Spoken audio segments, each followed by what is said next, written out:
Bonsoir et bienvenue à Stéphanie et Marie-Hélène et toutes les autres qui n'êtes pas avec nous et qui vous voyez peut-être cette vidéo.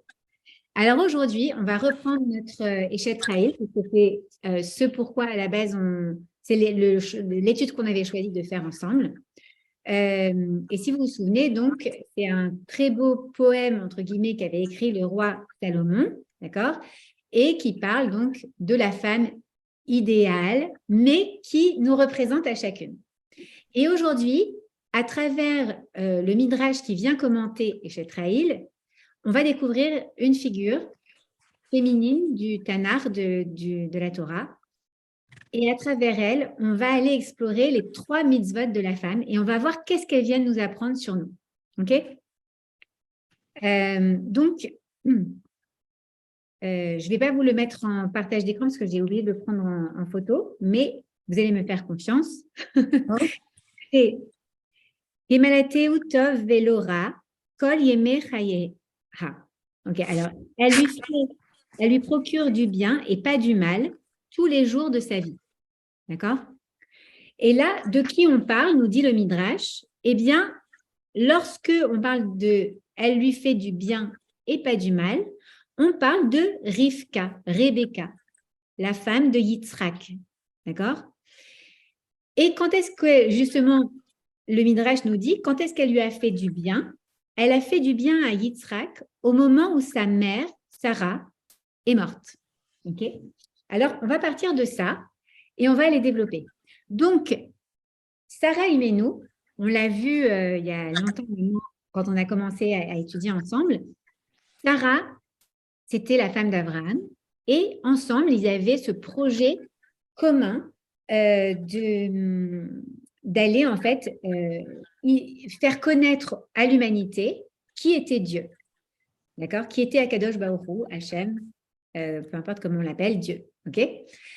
Et pendant toutes ces années, ils ont eu beaucoup de mal à avoir des enfants. Ils n'ont d'ailleurs pas eu d'enfants pendant très longtemps. Ce n'est qu'à 90 ans qu'après un certain épisode, Sarah va tomber enceinte et elle va enfanter Yitzhak. D'accord? D'ailleurs, pourquoi est-ce qu'il s'appelle Yitzhak? Parce qu'au moment où elle a appris qu'elle allait tomber enceinte, elle a rigolé. D'accord? Et que du coup, elle a nommé son fils Yitzhak. Okay? Ça vient de Tzachok qui veut dire rire. Ok, donc Yitzhak va grandir. On imagine le fils unique, chouchou. Bon, ce n'est pas le fils unique d'Abraham, puisqu'Abraham avait eu Ishmaël auparavant avec Agar. Mais en revanche, c'est le fils de l'amour de sa vie, qui est Sarah Imenou. Okay? Et lorsque un jour, Abraham va devoir faire devoir passer une épreuve qu'Hachem va lui envoyer, qui va être l'épreuve la plus difficile pour un homme comme Abraham, qui est un homme de bonté pure, d'accord? Il va devoir, Hachem va lui dire, je te demande de monter sur cette montagne avec ton fils Yitzhak et tu prends avec toi du bois pour faire un autel, pour faire un sacrifice. De là, il entend, je vais devoir sacrifier mon fils, Yitzhak, Isaac. Et donc, il monte comme ça, sur cette montagne. Je vous le fais en avance rapide. Et au moment où il va sacrifier, donc il attache, c'est d'ailleurs très, très, très, très beau. Il y a une prière incroyable à Rosh Hashanah qu'on lit sur la Akedat Yitzhak, sur la ligature d'Yitzhak, qui vraiment prend le cœur de tous les congrégants qui écoutent cette prière et qui vraiment fait sortir les larmes de notre cœur et de notre corps. Alors, en tout cas, à ce moment-là même, Sarah Imenou, il faut imaginer la douleur. Elle a attendu son fils pendant des années. Elle a maintenant 127 ans. C'est dans la paracha Chaye Sarah. Et qu'est-ce qui se passe? Elle a 127 ans et son fils part avec son mari pour apparemment être sacrifié. Sarah Imenou, c'était une femme qui était toujours un peu comme les grands-mères de notre famille, occupée à faire des choses pour les autres. D'accord?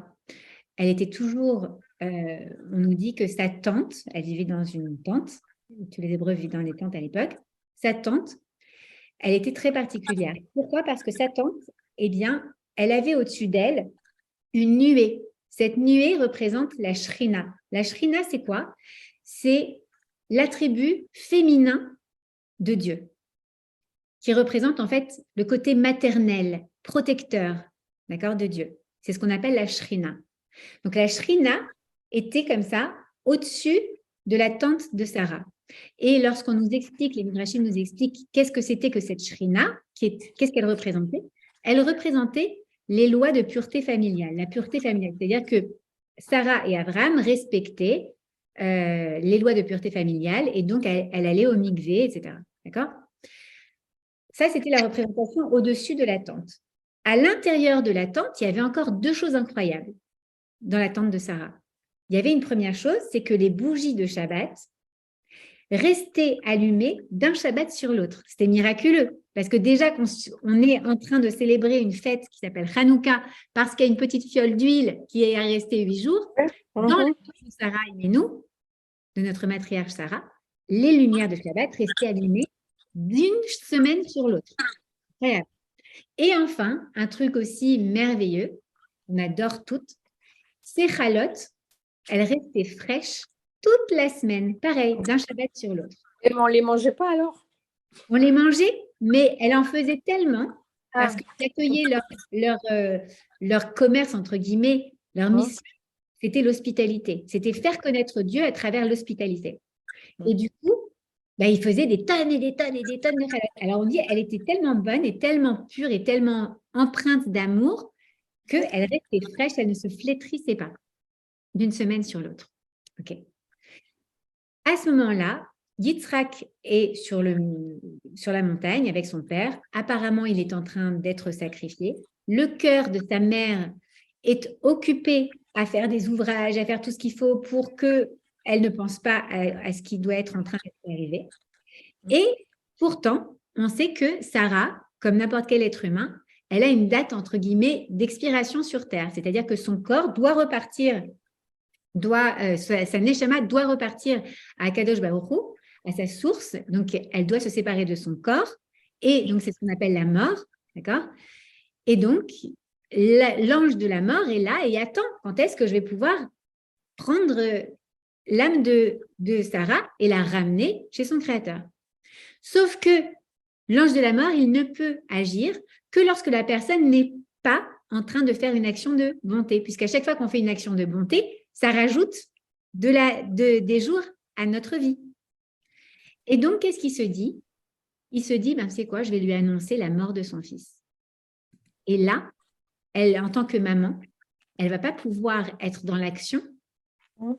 Et là, je vais prendre son âme. Et c'est donc comme ça que Sarah disparaît. L'ange de la mort va voir Sarah et il lui annonce que Yitzhak est mort sacrifié par Abraham, ce qui n'est donc pas vrai. À ce moment-là, son cœur de mère ne tient pas le coup et elle et sa neshama sortent de son corps et elle meurt. Et donc la paracha Chaye Sarah, c'est cette paracha dans laquelle Abraham va aller acheter le caveau de Marpella à Hebron, comment on dit en français, Hébron? Hebron, ça nous va très bien. D'accord, très bien. Moi, ça va très bien, Hebron. Voilà. À Hebron. Et il va enterrer Sarah là-bas avec le kéver de Chava et Adam, de Adam et Ève, qui sont là-bas également. Et à ce moment-là, la Torah nous raconte que Eliezer, le servant d'Abraham, va être missionné par Abraham pour aller chercher une fille, une femme, en fait, pour son fils Yitzhak, qui bien sûr donc n'a pas été sacrifié. Donc Eliezer va partir, où ça? Il va sortir de Canaan, donc d'Eretz Israël, et il va partir à Haran. Haran, c'est quoi? C'est la ville, le village où habitait Abraham et où est toujours la famille d'Abraham et de Sarah, puisqu'ils sont liés. Et donc, il va aller mandater Eliezer pour aller chercher une fille dans sa famille pour qu'elle puisse devenir la femme de Yitzhak. Et la seule indication qu'il va lui donner, c'est qu'il va lui dire, voilà, il faut que ce soit quelqu'un de ma famille. Pas une Canaanite, pas quelqu'un de Canaan. Eliezer se dit, bah, ok, j'ai plein de bijoux pour accueillir cette future mariée, etc. Mais comment je vais savoir, moi, qui est la bonne personne? Je sais pas, moi, je ne suis pas prophète comme mon maître. Comment je vais savoir? Et il dit à Kadosh Baruch Hu, Hachem, je t'en supplie, donne-moi un signe. Qu'est-ce qu'il va falloir comment est-ce que je vais reconnaître cette fille qui va être l'épouse de Yitzhak? Et là, il reçoit un signe que c'est celle qui dira, quand tu arrives au puits, donc le puits, c'était vraiment le Starbucks de l'époque, tout le monde se retrouvait autour du puits à l'époque, d'accord? Surtout quand tu traverses le désert, tu n'as qu'une envie, c'est d'aller t'abreuver. Quand tu vas arriver au puits, tu vas avoir une femme qui va venir. Cette femme, si elle te dit, est-ce que je peux te servir à boire et servir à boire à tous tes chameaux, d'accord, à toutes tes bêtes, alors c'est la bonne. Pourquoi? Parce que ça montre à quel point cette personne sera sensible à l'autre. Elle te verra arriver d'un long voyage, elle va se dire, cette personne-là, je vais lui apporter de la bienveillance, je vais être bonne envers lui. D'accord? Et donc ça, c'est l'élément essentiel qu'on doit reconnaître chez la femme pour Yitzhak, chez la femme de Yitzhak. Ça montre aussi un lien essentiel à notre ADN de Yehudim, de Juifs, c'est que la bonté, la générosité et la sensibilité à l'autre, ça doit être quelque chose d'ancré dans notre ADN. Okay? Donc, Eliezer arrive, il voit une petite fille qui arrive et qui lui dit « Est-ce que je peux vous aider, mon cher ami, à vous servir à boire et à abreuver vos chameaux ?» Et il dit « Mais tu es la fille de qui? Ok, je suis la fille de Bethuel. Ok, d'accord, emmène-moi chez ton père. » Et là, il va dire « Voilà, je suis le servant d'Abraham, etc., etc. » Donc, Rivka va revenir avec Eliezer. Elle va rencontrer Yitzhak qui est comme n'importe quel petit enfant, enfin pas petit enfant parce qu'il a 40 ans, comme n'importe quel fils qui a perdu sa mère juive, d'accord? Il est dépité, il est dans tous ses états. Il est devant la tente de sa mère et il se sent le cœur serré. Et là, sa future femme arrive, elle descend de chameau et elle ne se casse pas la figure, ce qui est très fort quand on descend de chameau. Elle arrive et elle se met devant Yitzhak, Eliezer l'introduit. Et à ce moment-là, on nous dit que la tante de Sarah Imenou retrouve les 3 miracles qui s'étaient éteints en même temps que l'âme de Sarah. La nuée revient, la shrina revient au-dessus de la maison, les bougies se rallument et la chala redevient impérissable, je ne sais pas comment on dit. Et donc, Eliezer et Yitzhak et Abraham disent, ah ben voilà, c'est bien elle, c'est bien Rebecca qui va épouser, c'est un signe que c'est elle la digne descendante de Sarah et Ménou. Alors du coup, on voit l'importance de ces 3 mitzvot. La première, la chala, la deuxième, la adlakat nerot, donc l'allumage des bougies de Shabbat, et la troisième, la taharat hamishpacha, la pureté familiale, le mikvé si on veut.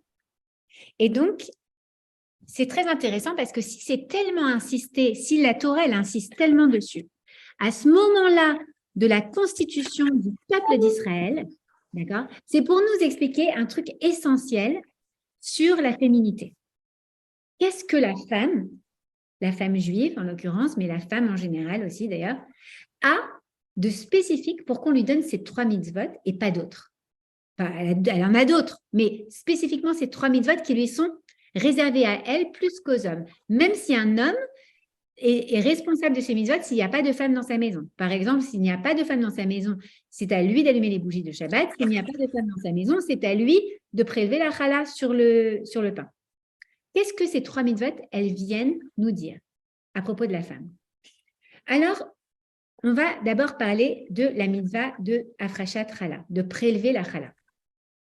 Cette mitzvah, elle est donnée au Bnei Israël au moment où ils s'apprêtent à rentrer en Israël. Ils ont déjà reçu la Torah et ils s'apprêtent à rentrer en Israël et Hachem va leur dire, voilà, quand vous allez rentrer en Israël et que vous allez amalgamer de la farine et de l'eau pour faire du pain, à partir de maintenant, je veux que vous préleviez une partie de cette pâte à pain pour la dédier à mon service, au service divin, au Kohanim, au prêtre.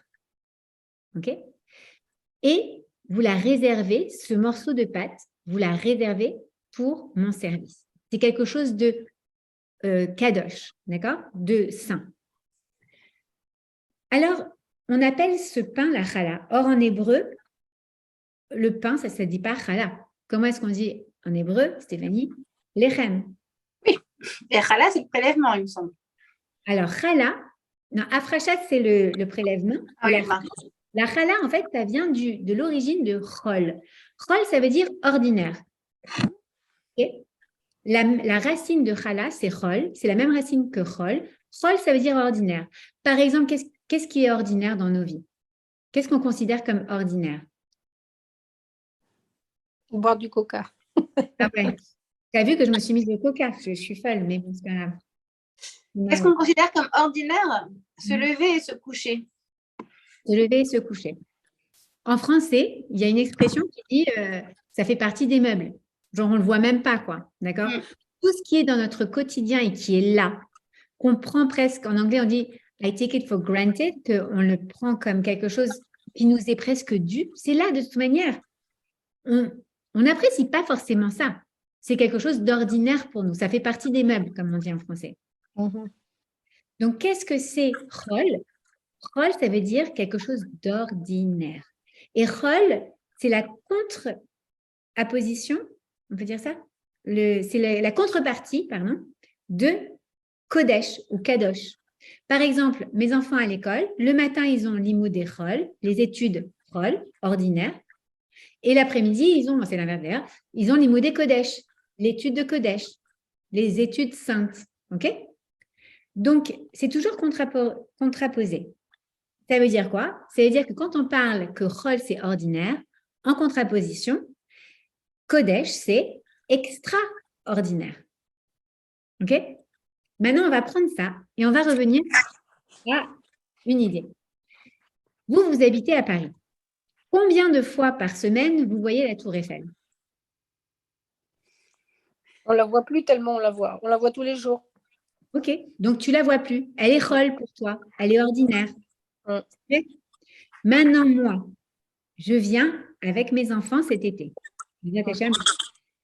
Et on va passer devant la Tour Eiffel. Qu'est-ce qu'on va faire? Ah, what? The Eiffel Tower! D'accord. On va s'émerveiller devant cette Tour Eiffel. Pourquoi? Parce que pour nous, elle n'est pas chol. Elle n'est pas ordinaire. Pour nous, elle est extraordinaire. Si jamais mes enfants étaient amenés à venir vivre à Paris, ils s'émerveilleraient peut-être pendant les 2 premiers mois, 3 premiers mois. Mais après, elle deviendrait chol pour eux. Elle deviendrait ordinaire, elle ferait partie des meubles, elle ferait partie du paysage. Mais quand c'est quelque chose de nouveau, quand il y a de la nouveauté, ça devient kadosh, ça devient extraordinaire. Ça perd de son statut d'ordinaire. OK? Il nous parle toujours par parabole et par image. OK. Hachem, il nous dit, qu'est-ce qu'il y a de plus ordinaire qu'une pâte à pain? Toutes les ethnies dans le monde entier ont une forme de pain. D'accord? Que ce soit avec de la farine de riz, de manioc, de blé, de maïs, peu importe. Tout le monde a une forme de pain et c'est en général la subsistance première de la population. D'accord? Donc, il n'y a rien de plus ordinaire. C'est très ordinaire. Tu ne vas pas payer cher, même si aujourd'hui on paye cher une baguette de pain, surtout aux États-Unis. Mais à la base, c'est censé être un truc ordinaire. D'accord? Bon, on ne va pas se réjouir qu'il y ait une baguette de pain sur la table. Eh bien, imagine, il n'y a rien de plus ordinaire que cette farine et que cette eau, que tu amalgames comme ça. Eh bien, je veux que tu apprennes, ma fille, donc ça c'est Hachem qui nous parle, que en toi, tu as le pouvoir d'aller chercher dans la matière ordinaire, dans n'importe quoi de matériel qui est ordinaire, et d'aller prélever quelque chose pour le rendre extraordinaire. C'est-à-dire que la femme, elle a ce pouvoir merveilleux de recevoir quelque chose d'ordinaire. Par exemple, un spermatozoïde. Il y en a des millions dans du sperme, il y a des millions de spermatozoïdes. C'est vrai? Il y en a des millions. Ouais. Elle reçoit le spermatozoïde, elle le met en contact avec son ovule, il se féconde et elle l'accueille et elle en fait quelque chose d'extraordinaire. Il y a une vie qui nous élève. La femme a cette possibilité de transformer une matière, quelque chose, une chose ordinaire, en une chose extraordinaire. On le sait en tant que maman, en tant que grand-mère. Il fait moche, très moche. Il pleut bergère, comme dirait ma fille. Sarah Simpra, parfois, elle me dit « Oh maman, il pleut bergère !» Genre, elle doit vouloir croire, elle doit penser, tu sais, que ça veut dire vraiment il pleut très fort. Ok, alors, quand il pleut très fort comme ça, par exemple, et qu'il fait moche, et qu'il fait froid, et que tu n'as pas envie d'être en débardeur tellement tu as froid, ok, eh ben, qu'est-ce que tu vas faire? Tu vas dire peut-être à tes enfants, quand ils sont petits, ah bah, soit tu vas te plaindre, et tu vas dire, ah, c'est pas possible, ces journées, j'en ai marre, mais c'est pas vrai, oh là là, mais quelle tannée, mais quelle galère, et regarde, encore, il pleut, il fait moche. Ou alors, tu vas dire, tu sais quoi? En moi, j'ai la possibilité de transformer cette pluie et ce truc en un truc super sympa. Allez les filles, on va faire des gâteaux. On va apprendre à faire du crochet. On va apprendre… Moi, je me souviens par exemple chez Tata Colette, quand on était petite, elle nous apprenait toujours plein de choses. Je me souviens encore d'avoir fait des… comment ça s'appelait? Je ne sais pas comment ça s'appelle. C'est comme une sorte de petit coussinet avec de la ouate à l'intérieur pour piquer les aiguilles. Tu sais? Alors, on avait fait ça, on avait fait des Monte-Cao, des trucs. Je me souviens que quand on allait chez Tata Colette, elle avait cette capacité à faire qu'une après-midi, d'un seul coup, ça se transformait en… Allez, on va transformer une paire de chaussettes en une marionnette, par exemple. D'accord? Elle a la possibilité d'aller voir dans quelque chose ce qu'il y a d'extraordinaire. Bienvenue, Milka. On est en train de… Attends, j'attends. Elle n'est pas encore connectée à l'audio, là. Bienvenue, Milka. On est en train de parler du pouvoir féminin à travers, pour le moment, la mitzvah de Afrashat Chala. Donc, cette capacité de la femme de prendre de la matière, de la transformer et d'en faire quelque chose de l'ordinaire, de le passer à l'extraordinaire. OK? Pourquoi est-ce que la femme a cette capacité-là particulièrement? Et pourquoi beaucoup moins l'homme, même s'il y a des hommes qui ont ce côté féminin de transformation de l'ordinaire à l'extraordinaire? Eh bien, pour une raison qui est liée à sa création. Je crois qu'on a déjà vu ensemble comment est-ce que Akadosh Baruch Hu a créé l'être humain. On disait, ça va Milka? Tu nous entends là? Oui, c'est bon. Bien, merci beaucoup. On est en train de parler du pouvoir féminin, de transformer l'ordinaire en extraordinaire, en prenant pour exemple les 3 mitzvot de la femme. Et là, on est sur la Afrashat Chala, la première mitzvah. Et donc, il fait froid chez toi. Non, ça va. Je viens Parce de qu'elle, elle est dehors. en Israël, moi je suis à Paris, c'est pour ça. Ok, alors, donc, voilà cette capacité-là. Pourquoi? Parce qu'elle a été créée de manière extraordinaire et on va voir comment. Donc, elle a été créée, si vous vous souvenez, exactement comme nous, on fait notre patachala. Hachem, il a pris de la terre et de l'eau. Nous, on prend de la farine et de l'eau. Il a amalgamé et il a formé une boule comme nous, on fait Enfin, il a formé une forme, un être d'argile comme ça. Comme nous, quand on amalgame notre chala et qu'on la met en boule comme ça. Et après, qu'est-ce qu'Akadosh Baruch Hu a fait? Cet être d'argile, il lui a insufflé une ishmat traim, une neshama, une neshima de vie, un souffle de vie, qui est sa neshama. Il a insufflé en lui, en cet être, la vie, qui est en fait une partie d'Hachem, son souffle. Il n'y a rien de plus profond et intime que le souffle d'une personne. Il a insufflé son souffle à l'intérieur de cet être d'argile, et cet être d'argile a pris vie. On l'a appelé Adam Arishon, le premier homme, et ce premier homme était à l'image de Dieu. Et Dieu, on sait qu'il est à la fois féminin et masculin, et aussi que Hachem Echad, il est un. Donc, en un seul être, Akadosh Baruch Hu a placé à la fois le féminin et le masculin, dos à dos. Et ensuite, donc de la même manière que nous, lorsqu'on fait notre challah, on a pris de la farine, de l'eau, on l'a amalgamé, et nous aussi, on va venir y placer une nishmat chaim en quelque sorte, à travers la bracha qu'on va faire avant de séparer la challah. Baruch ata Hashem Elokeinu melech haolam asher kideshanu b'mitzvotav etzivanu leafrish challah teruma. Et après, qu'est-ce qu'Akadosh Baruch Hu a fait? Il a séparé le féminin du masculin. Il a pris le féminin et il l'a séparé du masculin. Et nous, de la même manière, qu'est-ce qu'on fait? On prend la challah, la pâte à challah, et on va séparer, et on a dit, qu'est-ce qu'on sépare? La partie kadosh. La partie kadosh de ces choses ordinaires. À partir de l'ordinaire, Hachem nous a demandé de prélever la partie qui allait servir à son service à lui divin. Donc, quand on comprend l'humanité, Hachem a créé la femme en la séparant et en faisant que cette partie-là, c'est la partie kadosh. C'est la femme qui est spirituellement beaucoup plus élevée, d'abord parce qu'elle est créée à partir d'un être qui lui-même a reçu une neshama, donc une âme divine. Et en plus, elle est celle qui est séparée. Elle est celle qui est beaucoup plus proche de Dieu, qui est kadosh. Séparée, kadosh, c'est séparé aussi.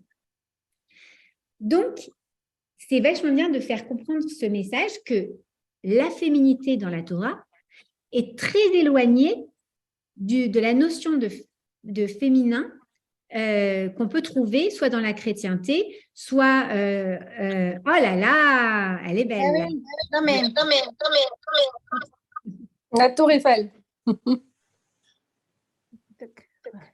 J'ai plus de batterie sur mon téléphone, je passe sur l'ordi. Super, parce que c'est à propos. On parlait de la tour Eiffel tout à l'heure. Et moi, je la vois donc du coup tous les jours. C'est ma photo de. Donc, elle est roll pour toi, elle n'est pas kadosh. Et... Non, tu veux que je te dise, elle est kadosh parce que malgré tout, je suis toujours émerveillée. Ouais. Et revenons à la bergère. À la bergère, quand il pleut. Alors, donc, on revient à Rebecca, on revient à cette Afrashat-Rala, et on voit donc que la femme, contrairement dans la Torah, est en fait la partie haute de l'humanité, la partie élevée, la partie non ordinaire, la partie extraordinaire. On a dit Kadosh, en contraposition avec Chol, c'est extraordinaire. Donc, la femme et le féminin dans la Torah, c'est le côté extraordinaire de l'humanité. Et c'est d'ailleurs pour ça que c'est grâce au mérite des femmes que les Hébreux sont sortis d'Égypte, et c'est grâce au mérite des femmes que les Juifs sortiront de l'exil actuel. Okay? Donc, le féminin n'est pas rangé au placard dans la Torah. La femme, elle n'est pas, on n'attend pas d'elle qu'elle fasse juste des boulettes et qu'elle se taise. Non, elle a aussi le droit de parler. Et d'ailleurs, dans notre famille, je trouve qu'on représente très bien le féminin selon la Torah. Les femmes font aussi des boulettes, aussi des gâteaux, mais Elles s'expriment. Elles ne s'arrêtent pas. Ok. Alors donc, on voit à travers cette première mitzvah, qui est la mitzvah de Afrashat Rala, que Hachem veut nous pointer du doigt un pouvoir qu'on a en nous. Et pourquoi c'est tellement important de comprendre qu'on a ce pouvoir? Parce que tout comme Superman, avant de découvrir son pouvoir, il n'était pas capable de sauver le monde. Eh bien, nous, si nous ne sommes pas conscients de notre pouvoir, nous ne pouvons pas l'utiliser pour illuminer notre vie et la vie de notre famille. Donc, prendre conscience qu'on a cette capacité à voir dans la matière rôle, dans quelque chose de a priori ordinaire, et de le rendre extraordinaire, on a ce pouvoir presque magique, entre guillemets, d'accord? Eh bien, en fait, maintenant, on va pouvoir s'en servir. On va pouvoir voir les choses différemment et l'utiliser à bon escient. Deuxième mitzvah, on a dit, c'était les bougies qui sont réapparues lorsque Rivka est arrivé dans la tente de Sarah Imenou, les bougies de Shabbat, les nérotes de Shabbat, se sont remises à flamboyer. Et là, donc, eh bien, pareil, ces nérotes de Shabbat, elles viennent nous apprendre quelque chose. S'il y a une chose, et encore a fortiori aujourd'hui dans cette société dans laquelle on vit, qui est Chol, c'est le temps. Le temps qui passe tellement rapidement. On a l'impression de passer d'un Shabbat à l'autre, la préparation, ça ne s'arrête pas. On a l'impression que c'est très difficile de... Je sais pas, moi, mes enfants ne me disent jamais, par exemple, « Ah, maman, je m'ennuie ». Ça n'existe pas l'ennui dans cette génération. Moi, je me souviens quand on était petite, Steph, je ne sais pas si tu te souviens, mais on s'ennuyait parfois. Et c'était bon de s'ennuyer parce qu'on apprécie le temps qui passe, en un sens. On s'en plaignait aussi. On s'en plaignait aussi, c'est vrai. Mais Non, maintenant, mais c'est vrai. Ils ne savent plus s'ennuyer. de s'ennuyer. Et en un sens, on n'a pas le temps d'apprécier les minutes ou les secondes qui passent. Elles défilent. Et donc, il n'y a rien de plus rôle que le temps, entre guillemets. D'accord? Et même l'espace, d'ailleurs, même si ce n'est pas ce qu'on va voir à travers, mais même l'espace est devenu rôle. Parce qu'aujourd'hui, on est une en Israël, une à Paris, une à Miami, enfin 2 à Paris et une à Miami, et l'espace, il a disparu. On arrive à être ensemble, même si on est dans un espace totalement différent. À travers la Kat Nerot, à travers l'allumage des bougies de Shabbat, il vient nous mettre une télécommande en main. Il dit, c'était ton rêve, parfois, de te dire, oh, comme j'aimerais que ce moment, il dure. Eh bien, je te donne cette télécommande. En allumant les bougies de Shabbat, tu prends le pouvoir sur le temps. Tu décides de prélever 25 heures et de les rendre kadosh. Tu décides de prélever 25 heures de ta semaine et de dire, je décide que ces 25 heures, elles vont être extraordinaires. Elles ne vont pas être ordinaires. Je ne vais pas me lever, aller au bureau, être dans les embouteillages, être dans le métro, être dans le bus, me faire klaxonner et insulter à tous les ronds-points, etc., etc. Non. Shabbat Kodesh.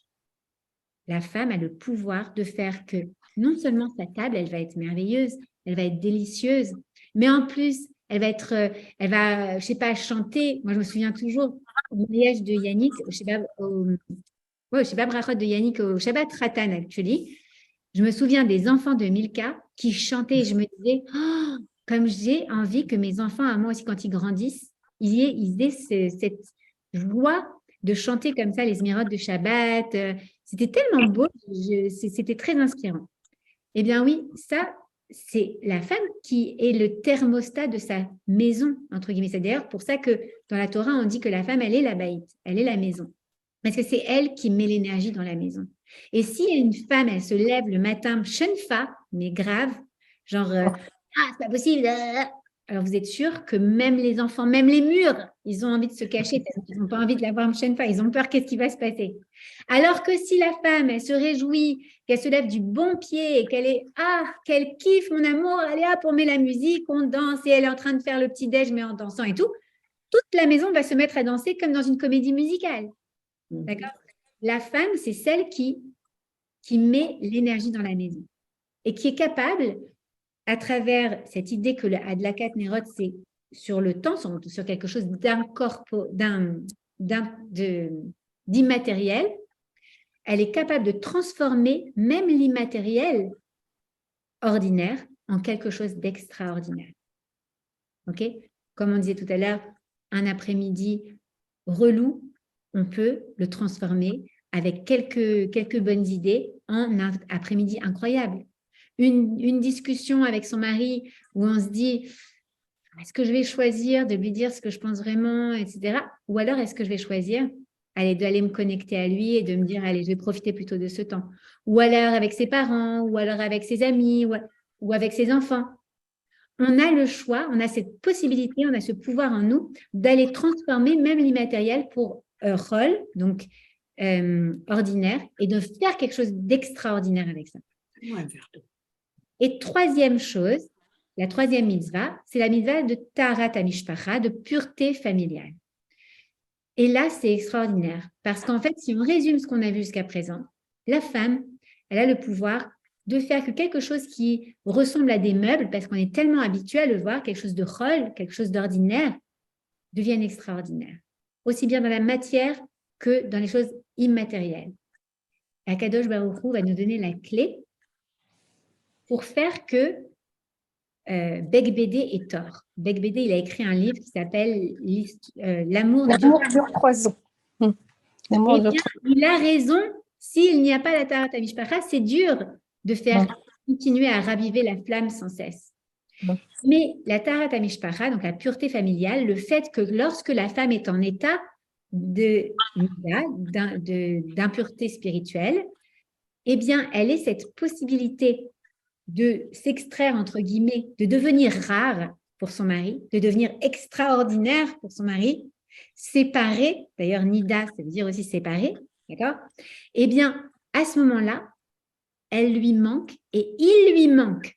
Et quand on n'a pas touché la main de son mari pendant 12 jours, quand on n'a pas senti l'odeur, quand on n'a pas écouté le cœur ou qu'on a posé comme ça, eh bien, on revient et on a des papillons dans le ventre en revenant du mikvé. Alors, Hachem, il nous dit, voilà, en gros, toi, ma fille, tu as un pouvoir magique que je t'ai donné à toi et à tout le féminin dans le monde entier. Quand on regarde n'importe quel attribut féminin, n'importe quelle chose dans le monde qui est cet attribut féminin, il a cette capacité-là de Mekabel, qui est d'accueillir, de recevoir, pour transformer et le rendre. Donc, tu reçois quelque chose de rôle et tu le transformes et tu le deviens extraordinaire. Donc, Rivka, elle vient nous enseigner ça dans notre vie. Elle vient nous enseigner qu'il y a une continuité au sein de la féminité juive.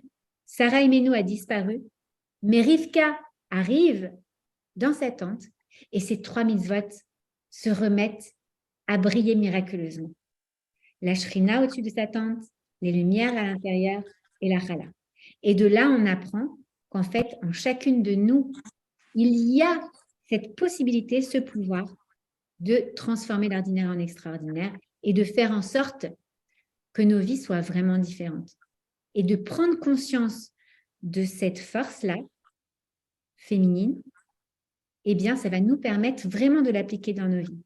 Et c'est une réflexion que je vous invite à continuer de penser.